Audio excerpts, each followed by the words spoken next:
See, today's fire incident, though the fire personnel or whoever is there concerned about the municipality may claim that it is on account of electrical short circuit.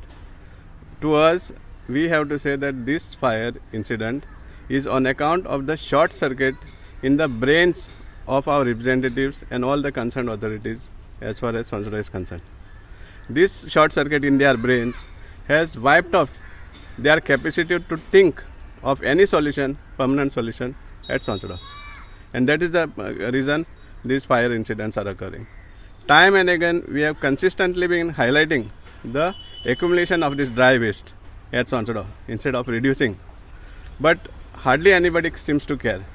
Just 2 years back, a 1 crore fine was slapped at the municipality on account of the previous fire. But little did they learn out of it. I would suggest that this fine, whatever fine that comes, should be applicable, should be payable by the representatives and the concerned authorities. And it should not be paid from the taxpayers' money. This is what I suggest to the authorities. In case another fine has to be slapped on this on account of this neglect, lethargy on the part of the municipality and all the concerned authorities.